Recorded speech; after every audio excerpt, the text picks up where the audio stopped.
Hi, everybody. My name is Nick Bryant, and I'm the host of the aptly titled Nick Bryant podcast. And I would like to encourage my listeners to contribute to my Patreon account for two primary reasons. First, I give money to 95% of the homeless people I encounter in New York City, so your contributions will help feed the homeless. Second, I'm a troglodytic writer who can be hygienically challenged, but I always take a shower before my weekly podcast. So, bottom line, your Patreon contributions will help feed the homeless and also ensure that I take weekly showers and make New York City a much cleaner place.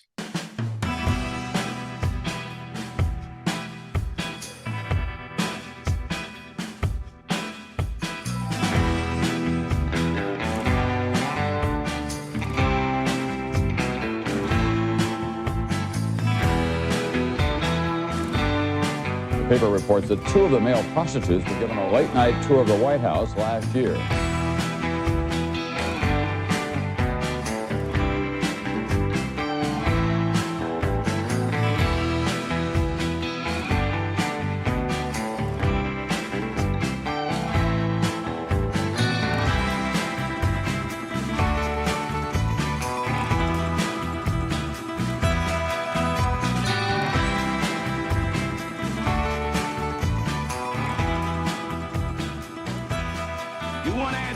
I think I'm entitled. You want answers. I want the truth. You can't handle the truth. Hi, everybody. My name is Nick Bryant, and welcome to the Nick Bryant podcast. Today, my guest is podcaster extraordinaire, Brace Belden. How you doing today, Brace? I'm doing fantastic, Nick. Good to see you again. Good to see you. Brace has a very popular podcast called TrueAnon that looks into all things dark and mysterious, including parapolitics. And Brace, tell us how you had your parapolitical awakening. So it's funny. We talked about this a little bit earlier, and I was thinking, or you mentioned this rather when we were talking about doing this episode, and I've been sort of thinking about it. And I think it's been sort of a gradual, I guess, discovery over a number of years. And it's like, I can pinpoint certain incidents or certain connections that I sort of made that sort of moved me along on that journey. Like, number one, I was telling you earlier, I met a friend of my dad's who had been released from prison, when I was a pretty young guy, over having been on the run for a number of years from the FBI over some bomb charges. Eventually, he turned himself in after having lived under an assumed identity. And I was really young when I met this guy. It was like a poetry reading benefit in Oakland. And I remember that, like, it had a big impression on me. And I was just like, wow, that's like, there's this whole other world of things going on. Cause I was very interested in like Dungeons and Dragons. And so my world was mostly revolved around orcs and things like that. And I was like, well, there's this, like, this guy was on the run. He was going to bomb something in like the 70s. And then through sort of my political, education, I have, I guess what you might call radical politics. And, a big component of Marxism is, of course, the study of history, and the study of history in America, the 20th century, and just of America, but in large parts of the world, is also the study of parapolitics, of like deep events happening. And so I think, and especially the study of, the history of communism in America. And so it was, gradually, I mean, I think I was like in my teens reading about that kind of stuff, or just about the CIA in general, right? And like these very sort of broad histories, maybe touching on the JFK assassination, or the dirty war in South America. And it took me, I guess, until my sort of early 20s to really like connect it and to realize it was all kind of one big thing. And then also, even beyond that, like my own experience, I got sent away as a kid to a school that turned out to have been a descendant of Synanon, which was, part of this, I guess, California movement of the 1950s and 60s. It's a really interesting time in California's history. I'm from California, and so, I've always sort of like seen these places or even been to, like, I went to Esalen to go to you can visit the hot tubs there as a non-Esalen attendee. I think, maybe once a week at midnight. And so it was like these sort of like living alongside this like milieu and this history, and then also studying it for my own political education, sort of brought me to the point where I was very interested in it. It's interesting. Your dad's friend, bomb making and poetry reading. One doesn't really associate those two, but Yeah, well, I think well, he was on the run. He was on the run from the FBI for a long time, and I think when you're on the run, you kind of got to keep your head down, and so might as well write some poetry. But his name's Claude. He runs this really extraordinary thing called Freedom Archives, which I remember I had a bunch of Freedom Archive CDs of like collected speeches of this and that leader when I was a young guy. But it's a great. I mean, anyone listening to this, it's a really great archive. They're incredible place in San Francisco. so when was that first parapolitical event where you went, there's something happening here, what it is ain't exactly clear? Is there like a definitive event that kind of? I think it's funny because I'm 33 years old, right? And so, like, one of my strongest like memories of like any event happening that was outside of my immediate ken and like my family, was 9/11.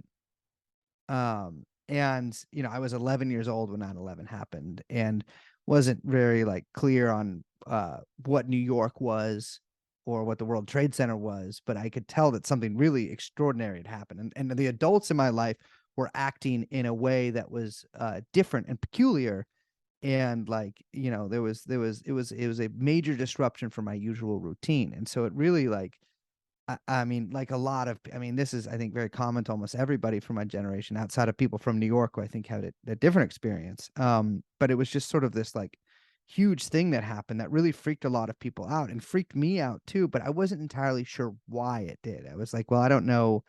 I'd never heard what a terrorist was really, or like, I mean, I mean, my dad's friend was one, but it's like, I didn't know what like, um, I didn't really know what was happening, but I knew that it was important. And then a couple years had passed, and the Iraq War starts, and the lead up to that, and then the actual invasion itself. And that was the first time. It was actually my first real formal introduction to like politics. And I remember it's funny because I would kill to see like if I like my actual thoughts at the time, but I remember the basic version of them being like, "This sounds like bullshit." Like it doesn't seem like they're just saying they have like nuclear bombs, like weapons of mass destruction. Like this doesn't seem real. And like, my family didn't like George W. Bush, and I'm from the Bay Area, and he was not an extraordinary popular president there to begin with.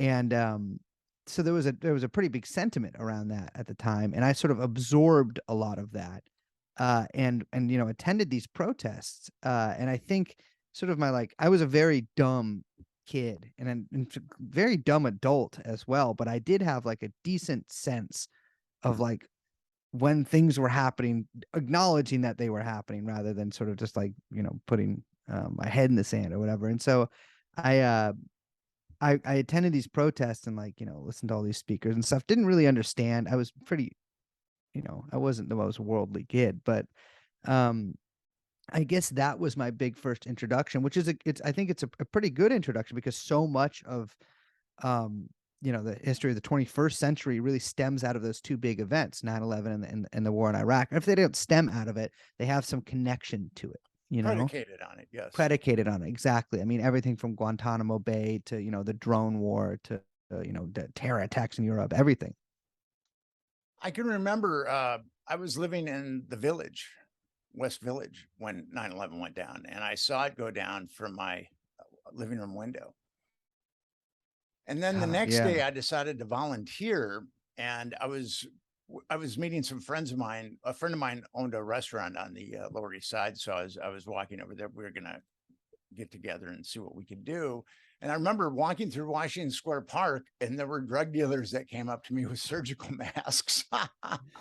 And then so we all congeal at my friend's restaurant, and one of us, a friend of my friend, had a truck, So we drove down there, and there we said, is there, anything that we can do? Yeah. And we were told to get ice, and that they really needed ice. So we went to all these bars, and they just gave us, we had hefty bags full of ice. And I was thinking, this has got to be for like limbs or something like that. Yeah. This is going to be important. And so we got back with this truck loaded with ice, and then these firefighters just picked up these bags of ice and threw them on this mountain of soft drinks. and, and and we said, is there anything else we can do? And they said, well, go get some more ice. Well, I suppose the soft drinks were pretty important in their own way. You gotta have a little bit of sugar when you're pulling apart the rubble. It was, that was a very bizarre day. And there Imagine. were like fighter pilots strafing the sky, and Yeah. and everybody was on edge. You could just see it in their eyes. And I was thinking to myself, these various cities that have been bombed into oblivion, Mm-hmm. they have to deal with that. The populace of those cities have to deal with that all the time. We just had to deal with it for one day. Yeah. Yeah. And I thought to myself, wow, the cities that have been bombed into oblivion, they're I mean, how could that not really traumatize someone and adversely affect them with PTSD? I think there's people that think that they have PTSD from 9/11. Yeah. I mean, That watched it go down. I mean, I know personally a few of my friends who were pretty young living in the Lower East Side at that time, like, with their parents, definitely has some pretty tough traumatic effects from that. Yeah, I think there's a general sentiment that, like, well, if you're in a country that, like, is at war, it's normal for you. But, like, it's the process of getting bombed is never normal for anybody, you know. It has a really tough effect on your psyche, because it puts you, I mean, especially, it's like if you live near somewhere that's getting bombed, that's like that there's a certain thing in the back of your head there for, I think, for a lot of people forever. When I was down at 9/11 the next day, Mhm. these firefighters, they were just completely, I mean, you just looked at their faces, and Yeah. they were completely flummoxed. And and it was really difficult. But you know what was kind of, if you can say, a good thing came out of it? I saw New Yorkers come together. Yeah. I saw lines of people at St. Vincent's wanting to give blood, to do whatever they could. And that was pretty amazing. I've never experienced that. I've lived in New York for 27 years now, and I've never experienced anything like that, where people were really magnanimous. And there was a sense that we are all getting through this together. Yeah, that's something I also I've heard of quite a lot from people who lived here at the time, is that sort of sense of solidarity. And that I think that happens oftentimes after, massive tragedies or disasters anywhere, which is, there's a lot of people that I've met, and I used to be this way sort of reactively as a young person when I was like a little punk teenager, like, 19 years old, like, oh, people are all fucked up and like people are evil. And it's like, I've been thoroughly disabused of, even though I've seen in the, intervening years, people do some pretty evil things. I've been pretty thoroughly disabused of that by that point. And I think that, like, within people who you might not otherwise expect it, or just regular people, whatever, there's a great capacity for selflessness and for, I guess the bonds of brotherhood, sisterhood, whatever, with your fellow human beings. And I think that, I don't know, that manifests itself so often after, like, large tragedies or, disasters, events, attacks, whatever, is, obviously it's, horrible that these things happen, but there is sort of this, like, beauty in the tale of it. It's interesting, the Gulf War, Mhm. in real time, you could tell it was bullshit. I mean, they were bullshitting us. I mean, Yeah. like the intelligence we got from the UK. It was actually someone's, I think, master's thesis or doctoral thesis. And that was on the internet in real time. And I was amazed that the media was able to sell that war to 80% of Americans. It didn't take a lot of gray matter to realize that Osama bin Laden and Saddam Hussein would not get along very well, No. and that they were approaching reality from two completely different perspectives. And I was amazed that those lies were sold to 80% of Americans. Well, I think I mean, I think that's a really good point. It's like, I mean, I think that whether it's due to whatever our geographic place in the world, whether it's due to America's sort of place, it's just in general in the world as being like, number one. But there's a great ignorance that I think a lot of people have, including myself at times or throughout my life, um, of what the rest of the world is actually like. And like, it's, I think what you saw, especially in the aftermath of 9/11 and with the lead up to the invasion of Iraq, this sort of general sense that like, well, of course, Osama bin Laden and Saddam Hussein are both, they're simpatico because they're fucking, they're both Muslims, they're both Arabs. Like, why wouldn't they be? They hate America because we're free.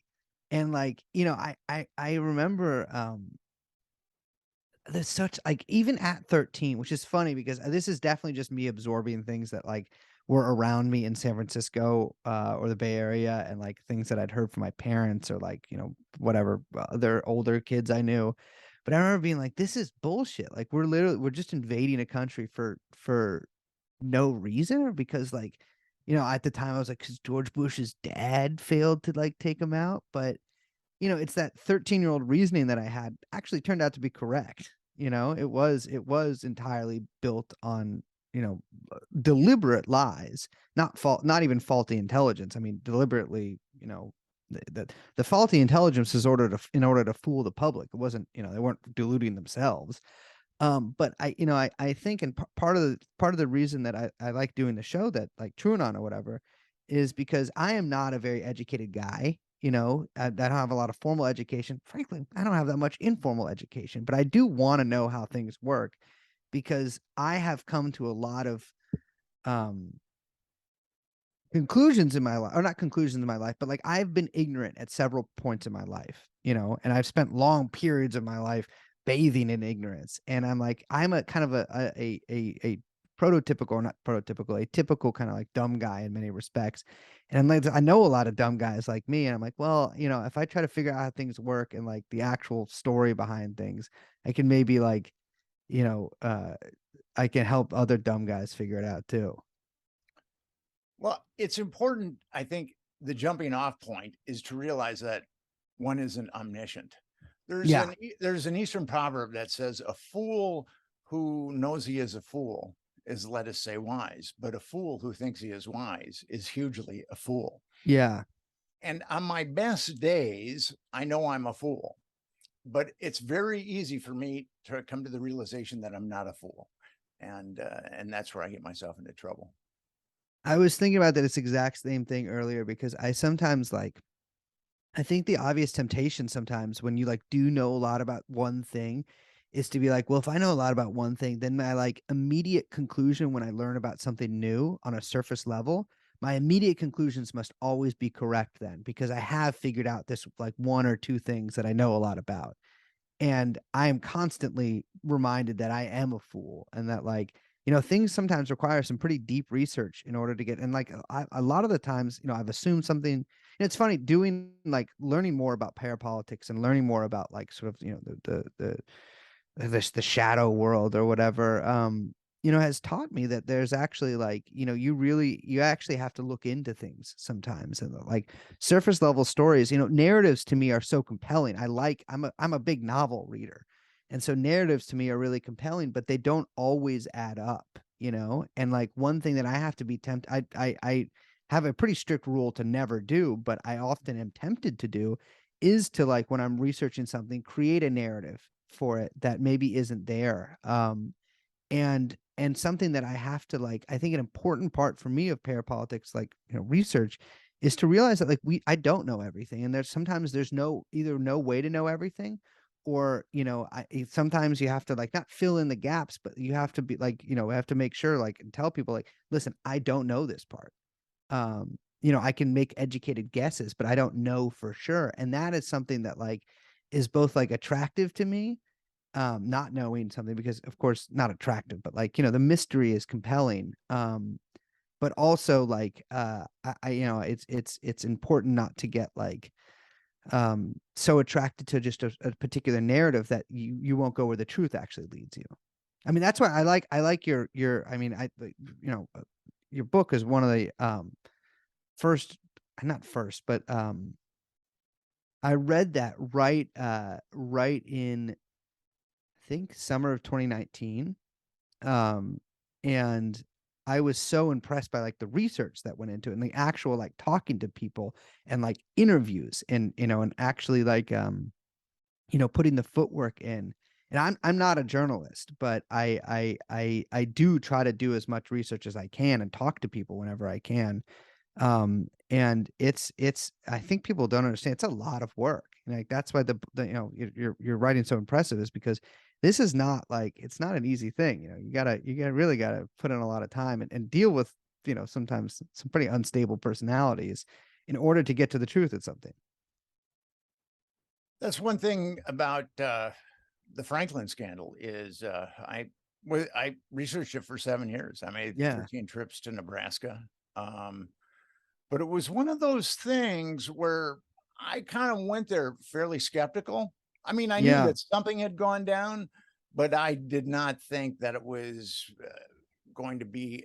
I did not think there was an interstate trafficking network that was using Boys Town and had connections to intelligence and Hmm. blackmail. I mean, I didn't. I was pretty skeptical of that. But my first trip there, I talked to some people, I got some documentation, and I realized, wow, this whole thing is true. And at that point, it was incumbent upon me to prove it. But I Yeah. knew from my first trip to Nebraska, I mean, the death threat really helped out quite a bit.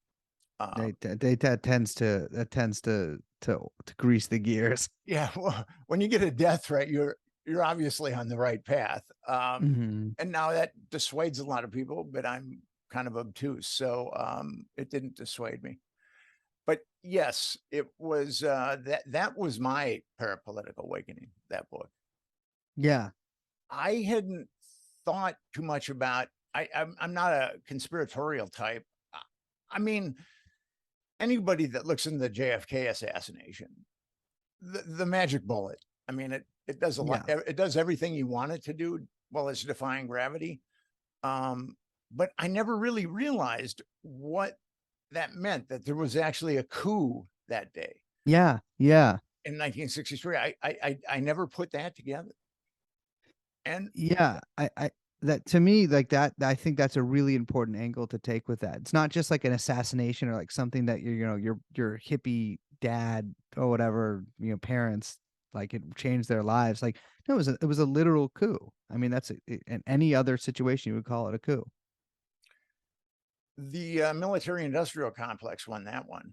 Hmm. And it was interesting because once I got into Franklin, I thought, what else have I missed here? I mean, because I thought of myself, I was a fairly prolific reader. I studied philosophy in college and I'd worked at a university for 5 years. And I kind of thought that I had a basic knowledge of how things worked, but that just short circuited me. And then I just started devouring books. Like, how did we get to this place where Yeah. there's some malignant corner of our government that's trafficking children and blackmailing people? I mean, how did we get there? And that was my quest. So the Franklin scandal kind of opened you up to possibilities that you hadn't otherwise been open to. Well, I think I just like, because TrueAnon started basically as me and a friend, my friend Liz, talking about the Jeffrey Epstein um story, I guess, because I'd been following it for a while. I'd actually, of course, senior publication and Gawker of the Black Book. And I think reading that around that same time, and and seeing the parallels there. And just seeing like not even necessarily like in the details, but even in the general scope of the parallels, right? And the usage of blackmail and the usage of young people sort of as like uh basically as instruments of as like currency, and also like, tools of spycraft, or tool, or tradecraft, I guess, in the general sense. I think I think that was very, and then of course when Jeffrey Epstein died, I think Jeffrey Epstein's death, um that more than almost any other event I can name really brought a lot of people I know sort of into the camp of like, holy shit, something's going on here. Like, people, because I'm with you. It's funny, I'm actually not really a conspiracy minded guy myself, you know? Like I rather like, I'm not like, I don't feel that, I think, certain titillation that some people feel about like discovering a conspiracy or whatever.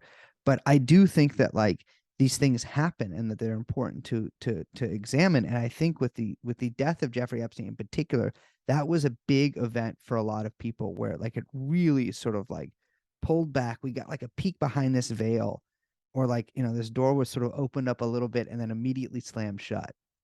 Um, and I think that like it was the same sort of thing when like a lot of I mean, this is a more complicated story in a lot of ways, but like the revelations from like the Snowden stuff. I think that was for a lot of people a really, really, really big event. And that was like the confirmation, a halfway confirmation in many ways, but like a confirmation even a little bit is worth a lot of a lot of, ideas that might be written off as like paranoid or fantastical. And I think the Jeffrey Epstein, whether it was murdered or whether he committed suicide, I don't know for sure, but I tend towards murder. I think that to me and to so many other people was really eye opening. I know someone who was actually held at that prison, Yeah, and she has told me that there is no way that you could commit suicide yeah, at that prison. And it's kind of amazing. William Barr said, "We're going to get to the bottom of this," hmm and nothing happened. And actually, that warden got a promotion. She's out in New Jersey now. Much, Well, it's much, funny. I followed. much I nicer actually, prison. I'm sure. I followed William Barr's sort of like getting to the bottom of it pretty closely, because William Barr has his own history of deep politics, but also, his father had that potential, looks like almost certainly had that connection to Jeffrey Epstein, although it's never been technically proven that the dates line up. But I followed William Barr's reaction to that pretty closely, and to his, because he would sometimes be asked about it, very rarely, but he would sometimes be asked about it by reporters, and it made me so frustrated, because the Jeffrey Epstein story, especially around that time, was such a big story, and there was a lot of questions to William Barr right after it happened about finding the perpetrator or whatever, or figuring out, getting to the bottom of it, um, and then as it sort of faded from public view, or not public view, but like from the public consciousness, less and less questions. And then there was the sort of the trial of the two guards who had fallen asleep during their shift. And then I think at one point, William Barr, I believe on a plane to Montana, answered a reporter's question, and he said he had seen the videotape of Jeffrey Epstein during the first attempt on his life. And he had seen that tape, but that the tapes from the actual night of the suicide itself was unclear what had happened to them. And at this point, it looks like those tapes are fully just gone, or either locked in a vault or totally erased. But William Barr, it just totally, I mean, you could not sweep it under the rug more efficiently than he did. He really just like, he did his best to never get that brought up again. And it was one of the most high profile prisoner deaths in an American prison in I don't know how long. When I was on your show, TrueAnon, I think I surprised you by saying that William Barr, Richard Thornburg, the Attorney General under Bush 1, started the Franklin cover-up, but William Yes. Barr put the finishing touches on it. Yeah. So William Barr has covered up 2 major interstate pedophile networks that have Yes. an intelligence connection. And Yeah. he's also intelligence himself. I mean, 100%.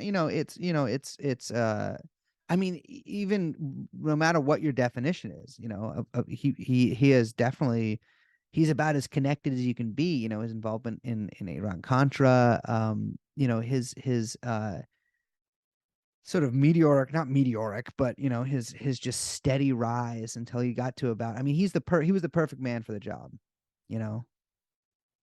And you talked about his father. His father wrote a novel about intergalactic slave trading. I mean, It is Nick, it is unreadable. I have it.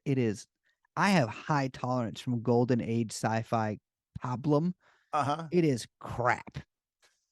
Well, given the lineage, Yes. that doesn't surprise me. But yeah, it is a bad book. I would not. I'm glad I own it as sort of a novelty object, but let me tell you, the guy is not. He's no Phil Dick. William Barr and Bush one. You talked about the Iran-Contra connection. They pardoned all those people that had been busted in Iran-Contra even before their trial, which had never happened. I'm talking, when I say they, I'm talking William Barr and Bush Sr., which was completely out of prior context. And what's kind of troubling to me is there are things like that with Iran-Contra, where obviously there was so much malfeasance and illegality going against the Bolden Amendment, and intelligence just gave a finger to like the Senate. And also, when I look at the wars that have been waged and the massive cover-ups that have gone with those, the Gulf War being one. But if you look at like a lot of the wars that we've been in, like Vietnam, the Gulf of Tonkin incident, that was that was definitely cooked up. I mean, that was I remember we learned, I will say, from the Bay Area, and so we had progressive like we read A People's History of the United States in, I think, 8th grade. And I remember reading about the Gulf of Tonkin incident and being like, wait, they can just make that shit up? Like, they don't have to. And then, like, when it comes out, you can kind of just be like, oh, whoops, well, sorry, or you don't even have to say sorry. You can just be like, whoops, yeah, that happened. Yeah, all right. I remember when Oliver North became head of the NRA, which wasn't even that long ago. I was just like, Jesus Christ. Like, I'm sorry, I'm Oliver North. I'm retiring to a ranch in Wyoming. You know what I mean? Like, I'm like, I flew too close to the sun, almost got burned, but no, then he's back. I mean, looting the IRA, or excuse me, the IRA, no, the NRA. And yeah, it's extraordinary how so many of these people, I mean, just like not only never fail to account for what they've done, they just sort of like keep rolling along. Well, it's amazing. I mean, his career post Iran Contra was pretty amazing. Radio show, politics, Fox News, and it's really apparent that he took the cover up. I mean, that he was the point man for that particular cover up. And what troubles me is the media a lot with Jeffrey Epstein. Let's take that. The media never really dug into Jeffrey Epstein's death, and the media has never. I've never seen. I wrote an article about Epstein, and I haven't seen another article that calls for justice in the Epstein case. Yeah. All those articles, all that ink that has been spilt on Jeffrey Epstein, no one has called for justice for those children that were abused. I just find that stunning to me. Well, it's so interesting. Like, I think, with not only his death, but just sort of like the scope of what was involved with sort of like the Epstein network, I guess you could call it, seems pretty extraordinary, right? Like, I mean, of course we know about the, a portion, but not a very big portion. We know about a portion of the American, let's say, American passport victims, right? victims from America, particularly from Florida and New York. But there are numerous accounts of young girls from all kinds of different countries, from Eastern Europe, from South America. I mean, we have transcripts from, Jean-Luc Brunel's, I think it was his secretary at him and Epstein's modeling business, talking about him buying girls from Brazil. And, there's He was been, buying girls from Eastern Europe too. I mean, yeah, buying them as Nadia Marchinkova, the sort of the one that eventually became a kind of lieutenant of his, or I guess maybe lieutenant too high of a rank, but a sergeant of his. Like he's one of the only ones that we know about, or that we know the name of rather. But there's so many, and it seems like, I mean, I just remember reading I think it was testimony from Virginia Giuffre about, sometime she was taken to the island and there was like a dozen girls, like young, girls from Eastern Europe. And it's like, well, God knows what happened to any of those people. It's like, I agree. I think the reporting on it has verged from either like really just like kind of tabloid bullshit, salacious dirt. salacious dirt, but unimportant dirt in the grand scheme of things. I mean, dirt that's interesting maybe, but that isn't really like getting anywhere. And really just like not excuse making, but like this way of covering it so broadly to where all the details disappear. And so it's interesting, like really very, I mean, again, like it's been 3 years and there's been one, I mean, I guess there's technically been two actually, two arrests, right? Ghislaine Maxwell and Jean-Luc Brunel, who died in prison, which is itself also pretty extraordinary. That the person who was Jeffrey Epstein's, I mean, Ghislaine Maxwell was absolutely a sex trafficker, but Ghislaine Maxwell's sex trafficking seemed, as far as we know, mostly confined to England and the U.S. That's what she was used for, that we know of, that we have, that we've heard testimony about, etc. Jean-Luc Brunel, on the other hand, was Epstein's man in the third world or the second world, and both of them, both Epstein and Brunel, the two people who were at the top of this sex trafficking hierarchy, are both dead in prison. And yeah, it's and and Brunel's death got just so little play. It was almost reported as like modeling agent linked to Jeffrey Epstein has died, rather than somebody who was integral to Jeffrey Epstein's sex trafficking operation. And no, it's incredibly extraordinary that he died in prison as well.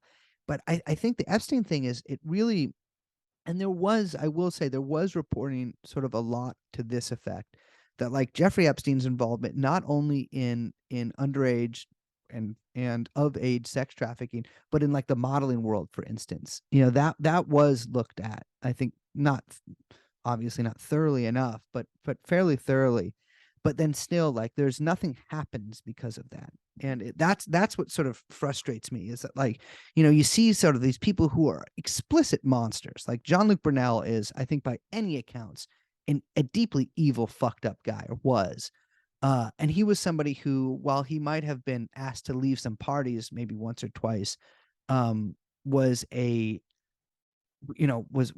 still working in the modeling business and with a successful company, basically up until a few years before he died. It's extraordinary. Well, 60 Minutes actually did a hit piece on him. Yeah. About how he was drugging models and molesting them. And that wasn't even a speed bump for him as far as his career went. So great. I know. And it's like, you cannot get more explicit than that 60 Minutes piece. Multiple girls on the record, on camera, on video, saying he drugged me and raped me and pimped me out. But that's what that business relies on. So what are we to make of this? That here was this huge international pedophile network, covered up in broad daylight in the United States of America. Are U.S. citizens, are we ethical eunuchs, or is our media run by ethical eunuchs, or what do you make of that? That this could be covered up in front of all of America, actually in front of all the world. Well, I think it's, to me, I think it has to do with a few factors. I think one is that I think with Epstein there were so many people involved who are so sort of like integral to the power structures, or so deeply implanted in various power structures, right? Um, that it was almost like too big to fail, And whether all those people actively participated in the sexual abuse of young girls or not, they were actively participating in a ring, whether they were themselves, indulging or whatever. But like Bill Gates, for example, the only bad thing that, I mean, he got a divorce, his wife divorced him with that as the excuse, although God knows if that's the truth. uh, Bill Clinton had, funnily enough, almost no like, it's people made fun of him, I guess, for his involvement, but he really is, escaped sort of unscathed from that, even though his daughter Chelsea went on a yacht trip with Ghislaine Maxwell, I think in 2011. Um, all of these like titans of, former Spanish prime minister, former Israeli prime minister, all of them sort of like, there was almost too many people involved for anyone to really have a vested interest in really uncovering what happened. But there's also, I can imagine, quite a lot of fear among people who might otherwise talk, because so many of, I mean, quite literally the most powerful people in the world were involved with this guy, all of course whom barely had any relationship with him, after his fall. It's sort of I don't know. I mean, I genuinely don't know, but I don't know what the average American really is supposed to do. I mean, the political landscape and the landscape for a person to make themselves heard. We have the internet now, right? And I think the internet gives a lot of people sort of the false promise of a voice. I mean, you can have a voice on the internet, but um, that you can even have a lot of voices on the internet, but it has a hard time penetrating into the actual like political power structures of America. I mean, in these sort of sideways ways, right? Like, you have these like crazy movements that arise on the internet, like, alt-right stuff, or like the Boogaloo Boys or whatever. Um, but there's very little actual, direct material recourse that the American citizen can take. And I think that drives a lot of people to despair. Um, or at least anecdotally, I know that drives a lot of people to despair. But yeah, I mean, I think it says a lot, really about the morality of this empire, that like, uh, you know, so many people who are themselves, institutions of American politics or civil society, can be involved with this notorious sex trafficker and have almost no repercussions. I can remember when Virginia Giuffre's lawsuit documentation was unsealed, and she named a number of her perpetrators. And I read articles about it, and it was almost treated like a joke. Yeah. It was like George Mitchell. She named George Mitchell as a Yeah. perpetrator, who had been the Senate Majority Leader, and he has this benign grandfatherly look. But Yes. I mean, Virginia Giuffre, I don't know what happened with her recanting the abuse by Alan Dershowitz, but she's been very, very solid and hasn't changed her Yeah. story. And a lot of it's been corroborated. I have no idea why she became ambivalent about Alan Dershowitz when there's two other people that have said that Alan Dershowitz was part of it. That's the thing about Dershowitz, is that people point to Virginia as being the Alan Dershowitz accuser, but you're right, there are multiple accusers of Alan Dershowitz. There's Sarah Ransom and also Mhm. Maria Farmer. Yeah. And I have no idea what was held. And Virginia, she's a soldier. I got to know her a little bit, and Yeah. she really wanted to set things right. So I have no idea what was held over. There was some kind of Damoclean sword held over her head. I think the impression that I get from that, obviously, I don't have any real actual insight in it, but Alan Dershowitz has quite a reputation. We had a guy on our show, a former professor and an author whose career was ruined by Alan Dershowitz. I mean, the man has resources I mean, he's a legal hitman essentially. And I mean, I think that he probably was I'm sure that he was able to and probably demonstrated that he could ruin her life financially, more so, but like financially and I'm sure in every other way as well.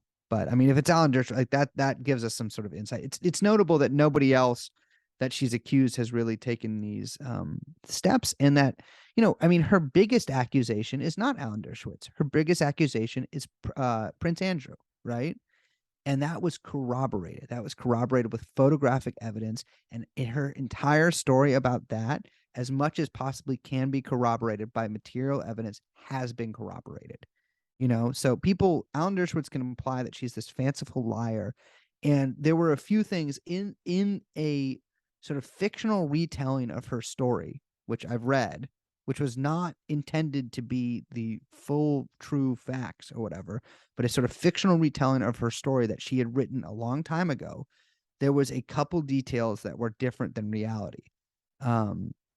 Which she made clear was the case. She wasn't like caught out on that. She was like, yeah, no, Al Gore was not there. But yeah, I mean, I think Dershowitz is doing the dirty work of a lot of people here. I mean, he was he is one of the most despicable human beings that I have ever encountered. And that's his good side. Yes. Yeah. That's him on a good day. When I'd read about Virginia Giuffre recanting, I was kind of stunned. Her lawyers, Brad Edwards and Paul Cassell, they took a deposition or an affidavit from Virginia saying that she'd been molested by Jean-Luc Brunel and Prince Andrew and Dershowitz. And Dershowitz sued them and then they countersued. And actually it was Dershowitz saying, I'm going to get their law licenses and I'm going to destroy them. And actually, basically, it ended up in a detente, where both parties agreed to disagree, and that has never really been covered in the media. There's so many little aspects of this that like really I mean, it is extraordinary too how like, Prince Andrew obviously got a lot of play. I mean, there's whole not newspapers, but like magazines in the UK dedicated to the royals. So like this is a pretty big deal for, the British press, but also, there's an American fascination with the royal family as well. But I mean, there's Bill Richardson, all of these people that like are these players in American politics, just really flew under the radar with that stuff. And there's been almost no desire to really get to the bottom of it. And like, again, like I'm not a journalist. Sometimes I wish I was so that I could really just relentlessly pursue this. But like, there's like the people who have actual connections and actual like, sources and stuff surrounding these people really have had seemingly no interest in actually getting to the bottom of this. Cause I think it would be, I mean, I can only speculate on the reasons why, but maybe like a scandal that would be too big to handle, or or would taint too many people. I tried very hard to expose. I acquired Epstein's Black Book in 2012, and I wasn't able to get it published by a publisher or a website till it took me 3 years, and I pitched every major magazine, and people I'd been pitching Epstein before, and people had been skeptical, but now I had his Black Book. And the House manager circled the people that were in cahoots with Jeffrey Epstein, and I just couldn't get it published. Gawker was the only one that was willing to step up to the plate. And it's an irony because Gawker is supposedly the bad boys or the bad kids on the media block, but they had the moral fortitude to back me up. And then look what happened to them. They get taken out by Peter Thiel, who of course started PayPal with Elon Musk, their companies merged, and Elon Musk's brother, Kimball. This is something that was reported on, but never picked up by almost any other outlet. Kimball Musk, Elon's brother, dated a woman who lived at the East 66th Street address that was introduced to him probably by Ghislaine Maxwell. She was one of the women that was, she was of age, but a model living in one of Jeffrey Epstein's model apartments, who was basically given to Kimball Musk as, I think, part of Jeffrey Epstein's effort to ingratiate himself with Musk. And of course, Jeffrey Epstein's relationship with Musk is actually a lot deeper than just that picture of, Ghislaine and Musk at a party. But he actually was, met with Elon. He was going to, I don't know if it was actually confirmed that he did, but he had plans to tour a SpaceX facility. Like these, it's this big club of people that have all of these really tight connections to this network. And this is the crazy thing about the Jeffrey Epstein thing, is this is just one thing that we know about, right? And if I know anything about life, if there's one thing you know about, there's 9 things that you don't. Well, it's interesting. Bill Gates and Jeffrey Epstein ostensibly met, I believe, in 2011. But there's an Evening Standard article from 2001 that talks about Jeffrey Epstein doing business with Bill Gates. Yes. Yeah. So that relationship was much longer. And what really frustrates me is all that you have to do is do a search on Nexus Lexus, and the Evening Standard will pop right up, and there's Jeffrey Epstein and Bill Gates doing business in the 1990s. I mean, it's not rocket science to find that article and make that connection. And no one called Bill Gates on it, on an article published in the Evening Standard in the UK. No one. No, it's funny. The most sort of comeuppance he's received from this is when his wife was in divorce proceedings and clearly trying to lean on him for whatever, probably, one of the richest men in the world, probably to get some money. But she obviously sort of planted, or her team planted, several articles that revealed more meetings with Jeffrey Epstein. And it's sort of a sort of sick irony that Bill Gates' relationship with Epstein has been basically used as blackmail against him even after Jeffrey Epstein's death by his own wife.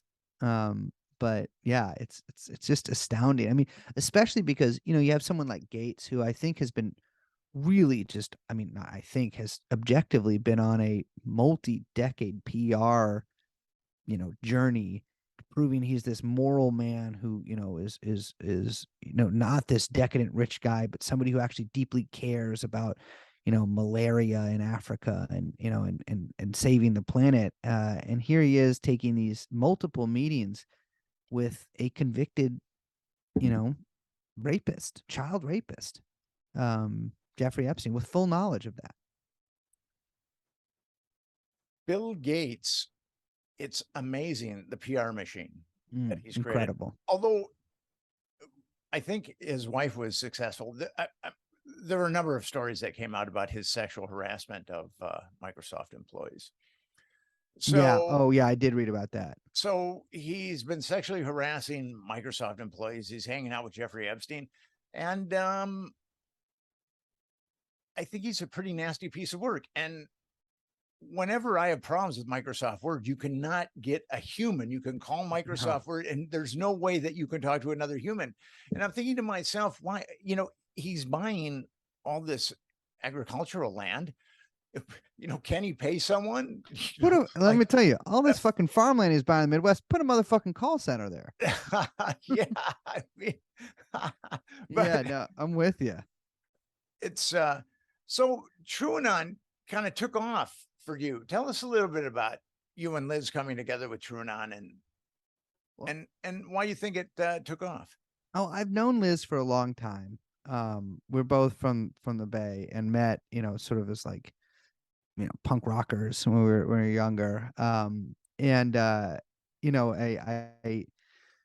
think it's funny because my memory is so bad, but I remember a conversation sometime in maybe June of 2019, where we were on the phone talking, because by 2019, most of my friends in the Bay Area had long had to move because of rent prices, and it became very difficult to live there unless you were a tech worker. And so there was not a lot of people that I was friends with who even still lived in the Bay Area, especially not a lot of people who I was friends with that I had known for a long time. And so Liz and I were on the phone sort of gabbing about Jeffrey Epstein. And we had talked about Epstein before, but this was, I guess, when he had gotten arrested. And we were like, yeah, wait, why don't we just do like a little goofy little podcast about it? Because neither of us had been on a couple podcasts as a guest before, but neither of us were.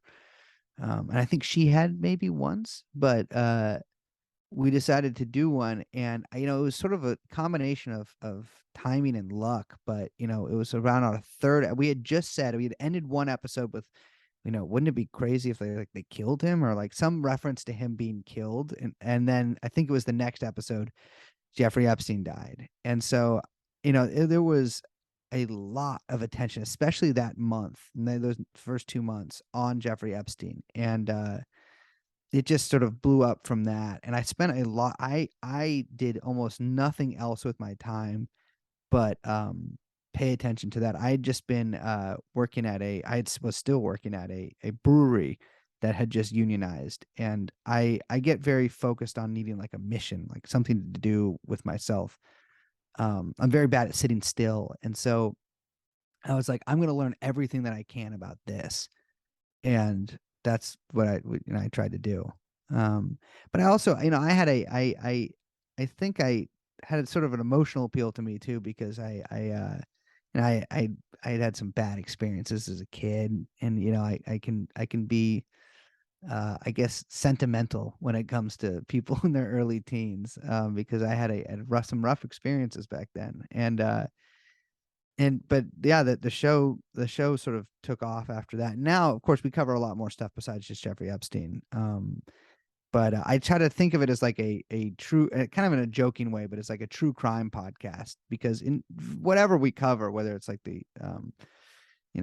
crypto stuff, or I'm doing one now about unmanned ground vehicles used by the police. It's all sort of in the crime genre, which I think Jeffrey Epstein sort of falls into too. But crime and politics are often very much intermingled. Well, I think they're invariably intermingled. Yeah. I don't think you can have politics without crime. Yeah. And the way our empire is rotting right now, it's certainly rotting from within. Yeah. Maurice, I want to thank you for being on the Nick Bryant podcast. Thank you so much for having me on. It's always a pleasure to talk to you. And have yourself a good night. And we will see each other when we see each other.